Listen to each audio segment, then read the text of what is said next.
여러분 안녕하세요. 저는 당뇨인의 길잡이 오연상입니다.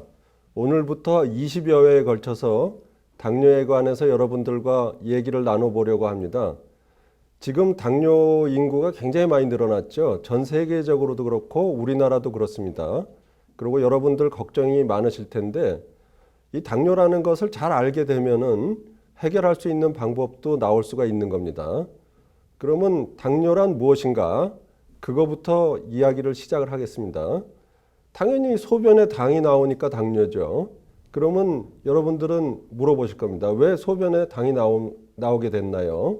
그것은 혈당이 올라가서 180을 넘어가게 되면 그때부터 소변에 당이 나오게 됩니다. 그러면 또 물어보실 거예요. 혈당은 왜 올라갔습니까? 그거는 우리가 먹은 음식 속에 당분이 들어 있습니다. 그러면 우리가 그거를 소화하고 흡수해서 그 당분을 이용을 하고 처리를 해야 되는데 그거를 처리를 못하게 됐기 때문에 혈당이 올라간 겁니다. 그럼 또 물어보실 겁니다. 왜 그걸 처리를 못하게 됐습니까? 당을 처리를 하는 가장 중요한 기관은 간과 근육입니다. 그래서 여러분들 예전에 중학교 때 배우신 것처럼 당분은 우리 몸에 들어오면은 에너지를 생성하는 연료 역할을 하거나 혹은 글리코겐이라고 하는 당원으로 저장 형태로 이용이 되게 되는데 우리가 먹은 음식 속에 있는 당분은 장에서 흡수가 돼서 혈액 속으로 들어오게 되지만 그걸 실제로 처리해야 되는 것은 간이나 근육이기 때문에 거기로 들어가야 됩니다. 그렇게 들어갈 적에 들어가는 열쇠 역할을 해주는 인슐린이라는 호르몬이 있어요. 그런데 이 인슐린이 부족해지거나 혹은 과음, 과식, 과로, 과체중, 비만 이런 상태가 돼가지고 살의 상태가 나빠지게 되면은 그 인슐린이 작용을 잘 못하게 됩니다. 이 상태를 우리가 인슐린 저항성이라고 얘기를 하죠. 그래서 이런 인슐린의 부족이나 저항성 상태가 있기 때문에 당의 처리가 잘 안 되는 겁니다. 그러면 여러분들은 또 물어보실 거예요. 거기까지가 끝인가요? 그 위에는 다른 이유가 없나요? 그 위에도 이유가 많습니다. 이 유전자 수준에서 만들어지는 여러 가지 물질들이 부족해지는 경우도 있고 또 여러 가지 그 전달 물질들이 생산이 안 돼서 그렇게 되는 경우가 있는데 지금 연구들을 많이 하고 있죠. 그러면 그런 연구들을 다 하고 나면은 당뇨의 근본적인 해결책이 나오겠습니까? 라고 여러분들이 물어보고 싶으실 거예요. 근데 그렇게 되기는 어려울 것이다. 그 중간 단계의 비밀을 우리가 풀었다 하더라도 그거는 당뇨에 도움이 되는 어떤 신약을 개발할 수는 있겠지만은 당뇨의 완치까지는 바라기가 어렵겠다라고 보는 겁니다. 그것은 왜 그러냐? 이 당뇨라는 것 자체가 우리 몸의 노화 현상하고 이게 연결이 되어 있기 때문에 노화가 전혀 일어나지 않게 할 수 있다면 모를까? 그게 안 된다면 완치는 어렵습니다. 그러면 절망적이냐? 그건 아니라고 봐요. 여러분 우리가 누구든지 건강하게 오래 살고 싶은 그런 마음을 가지고 있는 건 사실이지만 수명이라는 게 정해져 있기 때문에 영생불사를 할 수는 없다는 거는 다 아시잖아요. 그렇다면 우리의 최대의 그 희망사항은 수명이 다하는 그날까지 활동을 할 수 있고 내가 하고 싶은 일을 할 수 있으면 되는 거라고 생각을 해요. 그것을 달성할 수 있다면 당뇨의 조절도 저절로 될 수가 있다라고 얘기를 하고 싶습니다. 그러면 당뇨는 병이냐? 그렇지 않습니다. 당뇨는 체질이에요. 당뇨는 체질인데 그것도 아주 좋은 체질입니다. 여러분들 다들 이상하게 들리시죠? 근데 30년 전에는 아주 좋았던 체질입니다. 그런데 그 사이에 우리가 살고 있는 세상이 변했어요. 그래서 지금 상태에서는 옛날식으로 살면은 굉장히 곤란해진 체질이라고 보는 거죠. 그거를 잘못 사용을 하게 되면은 그 체질을 잘못 사용하게 되면 병이 생긴다는 겁니다. 그러니까 자동차는 사고가 아닌데 운전을 잘못하면 사고가 나고 다치고 잘못하면 죽을 수도 있지 않습니까? 그런 거나 마찬가지예요. 당뇨는 체질이에요. 과거에는 좋았던 체질. 그러나 지금은 운전을 잘못하면 사고를 일으킬 수 있는 체질이라고 보시면 됩니다. 여러분들 세종대왕 아시죠? 세종대왕이 한글 창제라든지 그 육진개척이라든지 많은 업적을 남기고 백성들을 사랑하신 그런 임금이시죠. 근데 세종대왕이 당뇨가 있으셨어요. 그래가지고 말년에는 거의 시력이 잘 안 보이고 고생을 많이 하시다가 결국 당뇨로 돌아가셨는데, 그렇지만 그분의 업적은 지금까지도 남아서 우리들이 세종대왕을 누구나 존경하고 사랑하지 않습니까? 그러니까 당뇨라는 거는 일종의 체질이지 그것이 내가 하고 싶은 일을 못하게 하는 장애는 아니라고 봐요. 여러분, 당뇨는 병이 아닙니다. 당뇨는 체질이거든요. 여러분들도 용기를 가지시고 당뇨를 잘 운전할 수 있는 방법을 배우실 수 있다면은 당뇨로 인해서 고통을 받거나 장애를 겪지 않으시고 충분히 원하시는 인생을 사실 수가 있을 걸로 생각합니다. 차렷! 경례! 당뇨는 병이 아니다! 네, 오현상의 당뇨교실 1교시에 오신 여러분들 환영합니다. 네, 오늘부터요, 저는 여러분들과 함께 우리 당뇨인의 길잡이시죠, 오현상 선생님과 함께 가르침을 배울 이로운입니다. 네, 저는 오현선 선생님께 많은 것을 배우고 싶은 박규진입니다. 네, 선생님께서는 당뇨 환자라는 말 대신 당뇨인이라는 말을 쓰셨고, 또 당뇨 대란이라는 말을 만드시면서 온 국민의 관심을 당뇨에 집중시켰습니다.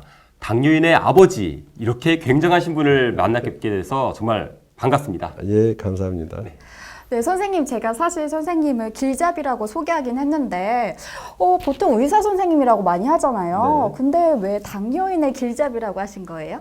이 당뇨는 방금도 병이 아니라고 제가 말씀을 드렸다시피 일종의 체질이고 생활 습관의 잘못된 그 운전으로 인해서 일어나는 병이거든요. 그러니까 어떤 그 병균을 죽이는 약을 투입을 해서 날 수 있는 병이 아니라 그 방향을 잘 인도를 해줘야 될 길잡이가 필요한 병이거든요.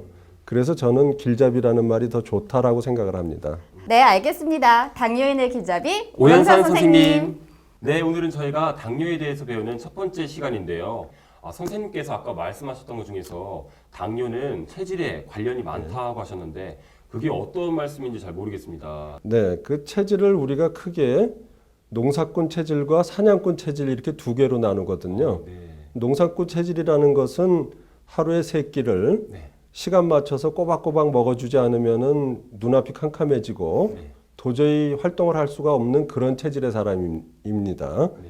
그리고 대개는 체격이 아주 마르고 몸이 아주 재빠르고 그런 사람들이죠. 부지런하고. 네.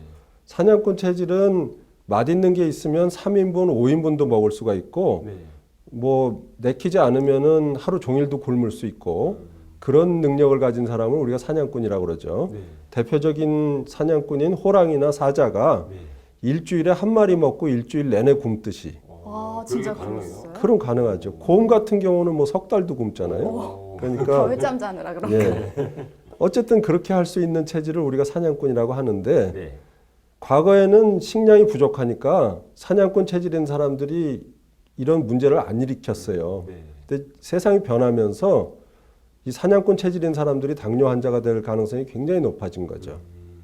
두 분 학생들은 네. 지금 당뇨가 많이 늘었잖아요. 네. 현재 당뇨인이 네. 전 세계적으로 몇 명쯤 될 거라고 생각하세요?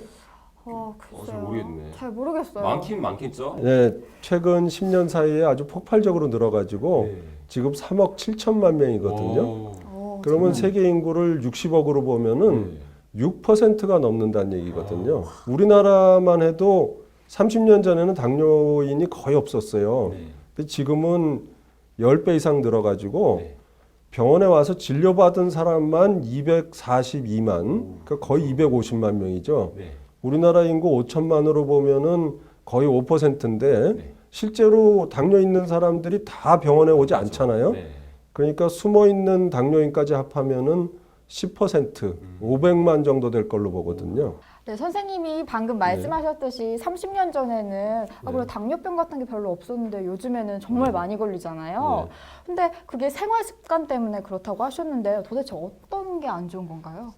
지금 여기 보시는 것처럼 이거 설탕 덩어리죠. 네. 고열량의 이 청량음료 이것도 설탕 많죠. 이거는 알코올. 저 진짜 좋아하는 예, 건데. 그다음에 지금 여기 보면 비만의 운동 부족이 여실히 보이죠. 그러면 그러니까 빼야겠네. 결국에는 과음, 과식, 뭐 과로, 과체중 뭐 이런 것들이 다 모여가지고 그런 것들이 지금 당뇨를 많아지게 하는 원인이 되고 있는 거죠. 아, 그게 안 좋기는 해도 저거 제가 진짜 좋아하는 거예요. 그러니까 그 생활 습관이라는 것이 네. 자기가 좋아하는 거를 계속 하다 보니까 그게 습관이 된 거기 때문에 네. 그걸 고친다는 건 사실 불가능해요. 그러면 가망이 없느냐, 절망적이냐, 그걸 고치려고 해서는 잘 안 되니까 그 사람 자체가 변해야 된다는 거죠. 그 사람이 변해서 생활이 달라지고 습관이 달라지고 몸 상태가 달라져야지 그렇게 변해야 된다는 걸 말씀드리는 겁니다. 제가 생각했을 때는 생활 습관만 좀 고치면 되겠구나 했는데 선생님께서는 사람이 변해야 된다고 하셨어요. 이게 좀 알아듣기가 좀 어려워요. 어떻게 철학적인 것 같기도 하고. 그러니까 예를 들어서 이로운 님이 네. 피자를 만약에 좋아하신다고 가정을 해봤을 적에 그냥은 그 피자를 끊는다는 게 거의 불가능이겠죠. 그렇지만은 네. 못 끊어, 못 끊어. 예를 들어서 피자가 이로운 님이 원하시는 인생의 목표인 아나운서가 되는 일에 방해가 된다든지 네. 그렇다면은 다시 한번 생각을 해보지 않겠어요? 그렇죠. 이제 카메라에 나와야 되는데 볼살이 막 네. 이러면 그러면 좀 끊어야 됐겠죠? 뭐 그런 것을 얘기하는 거죠. 그러니까 네. 제가 그럼 두 분 학생들께 네. 질문을 하나 하겠습니다. 네. 여러분들은 인생의 목표를 정하신 게 있나요? 목표 제가 잘 생각해 본 적은 없는데 일단 저는 여자다 보니까 이제 저 사랑해주는 남자 만나서 가는 날까지 사랑하고 또 알토란 같은 자식 네. 나서 이렇게 잘 사는 게 제 소박한 목표라고 할 수 있는데 규진 씨는 어때요? 저도 제가 남자다 보니까 지금은 예쁜 여자를 만나서 네. 재밌는 연애 하는 게 목표입니다. 그것은 지금 두 분이 다 젊은 연령대고 네. 결혼 정년기니까 그걸 목표로 삼으실 수가 있겠는데 인생 50이나 60쯤 됐을 때는 그런 걸 목표로 삼을 수가 없잖아요. 그러니까 제가 물어보는 거는 인생 전체를 통틀어서 가질 수 있는 최종적인 목표가 무엇인가를 물어보는 거죠. 최종적인 목표는 그렇게 진지하게 생각해 본 적이 없어서 잘 모르겠어요. 그런데 이렇게 선생님이 얘기하셨는데 인생의 목표 하니까 멋있기는 한데 지금 당뇨 교실인데 왜 인생의 목표를 얘기하고 있는지 네. 모르겠어요. 그런 최종적인 목표가 설정이 안 돼 있는 관계로 결국에는 먹고 마시는 것이 인생의 목표가 되어버릴 수도 있고 네. 그러면 안 된다고 생각을 하지만 어느 순간에 그렇게 빠지게 되거든요. 그렇기 때문에 자기의 목표가 가는 바가 확실히 정해져 있지 않으면은 이걸 제어하기가 굉장히 어려워진다는 얘기를 하는 거죠. 여러분들 미국 대통령이 대통령병이라는 게 있는 거 아세요? 대통령병? 예. 무슨 병이에요? 그건 뭐예요? 그 레이건 대통령이 대표적인 경우인데 네. 대통령을 할 때는 아주 활발하게 잘 살다가 네. 대통령 임기가 끝나면은 바로 심장마비가 오거나 치매가 걸려버리는 현상이 그게 대통령병이에요. 어머. 그게 뭐냐 하면은 그 사람은 미국 대통령이 일생의 목표였기 때문에 네. 그게 끝나는 순간 더 살 필요가 없어진 거예요. 그게 대통령병의 정체거든요. 네. 그러니까 인생의 목표라고 얘기를 할 수 있는 거는 네. 그것이 무언가를 계속 연구를 하고 탐구를 하고 이렇게 저렇게 시도를 해보면서 가까워지는 그런 과정. 그리고 그 과정 속에서 조금이라도 배우는 게 있지 않겠어요? 네. 그 자체가 그게 인생의 목표가 될 수밖에 없다는 거죠. 최종 목표는 좀 저희가 더 생각을 해봐야 될 것 같아요. 네. 한두 시간 생각해서 답이 안 나올 거예요. 그렇죠. 그렇다면은 그 목표를 달성하려면 최소한도의 시간이 필요하고 네. 수명이 필요하고 건강이 뒷받침을 해줘야 될 거 아니겠어요? 네. 그러면 그런 차원에서 봤을 적에 그 목표 달성에 있어서 먹는다는 것은 어떤 의미를 가지느냐 그거를 다시 한번 생각을 해보자는 거죠. 과연 이것이 입맛을 만족시키는 그것이 먹는 것의 목표냐 아니면은 내가 인생을 살아감에 있어서 목표를 달성하기 위해 필요한 에너지와 시간을 제공하는 그런 수단이냐 이런 걸 한번 생각해 볼 필요가 있다는 거죠. 먹는 것에 대해서 그렇게 깊은 생각을 하면서 먹는 사람이 많지 않은 것 같은데 이제는 조금 생각하면서 먹어야겠네요. 그렇기 때문에 당뇨인이 많아진 거죠. 네. 네, 오늘 첫 번째 시간이라서 정말 뭐 간단한 것만 배울 거라고 생각했는데 이렇게 들어보니까 인생의 목표까지 얘기가 나왔어요. 그래서 저는 이번 시간에 가장 큰 저의 얻음이 인생의 목표를 정해라. 이게 큰 얻음인 것 같은데요. 규진 씨는 어때요? 저는 사실 음식을 하루에도 여러 번 먹는데 이때마다 뭐 생각 없이 그냥 먹었는데 네. 이것도 조금 생각을 하면서 먹어야 하는구나 이런 네. 것을 배운 것 같습니다. 지금까지 우리가 당연하다고 생각한 거, 네. 맞다고 생각한 거에 대해서 한 번씩 다시 과연 이게 맞나, 네. 이걸 다른 방식으로 보는 방법은 없나 이런 걸 한번 생각을 해볼 필요가 있는 거죠. 네. 그러다 보면 먹는 건 무엇이며 맛이라는 건 뭐냐, 과연 절대적으로 좋은 것은 있는 거냐, 좋은 음식이라는 게 네. 그런 걸 생각하다 보면 어떤 깨달음을 얻게 될 거예요. 네. 그렇게 깨달음을 얻게 되면은 그건 그냥 아는 걸로 그치는 것이 아니라 네. 생각이 달라질 것이고 그 다음에 행동이 달라질 것이고 그렇다 보면 생활이 달라지고 습관도 달라질 겁니다. 그러면 그것이 여러 해가 가다 보면 몸에도 변화가 올 거예요. 네. 그러면 당뇨가 좋아질 수도 있겠죠. 조절이 될 수도 있습니다. 그것뿐만 아니라 이거와 연관된 많은 생활 습관병들이 다 같이 변할 겁니다. 생각의 변화도 생활의 변화를 하려면은 아무래도 내가 목표를 가지고 이렇게 달려야 할 것 같아요. 네. 그러면은 이 최종 목표를 아까 말씀하신 거를 저희가 다음 시간까지 숙제로 한번 생각해 보면 어떨지 않을까. 예, 그런 숙제를 내가 내드리겠습니다. 쉽진 않겠지만 첫 시간부터 숙제가 되게 커다란 건데 한 번도 안 해본 숙제거든요. 마음의 부담이 네. 아이고 그래도 열심히 해보겠습니다. 네, 한번 네. 열심히 한번 네. 해보겠습니다. 예, 감사합니다. 네, 선생님께서 말씀하셨다시피 사람이 변해야 새로운 습관이 생깁니다. 여러분 오늘 주제 어떠셨나요? 주제가 어렵진 않으셨나요? 여러분도 저희와 함께 인생의 목표새로 설정하시는 거 어떨까요? 오현상의 당뇨교실은 당뇨와 함께 건강하게 사는 법을 알려드립니다. 네, 당뇨는 병이 아닙니다. 저희 다음 시간에도요, 이렇게 당뇨에 대한 재미있는 이야기 전달해 드리겠습니다. 자, 그럼 저희는 여기서 인사드리겠습니다. 차렷, 경례, 감사합니다.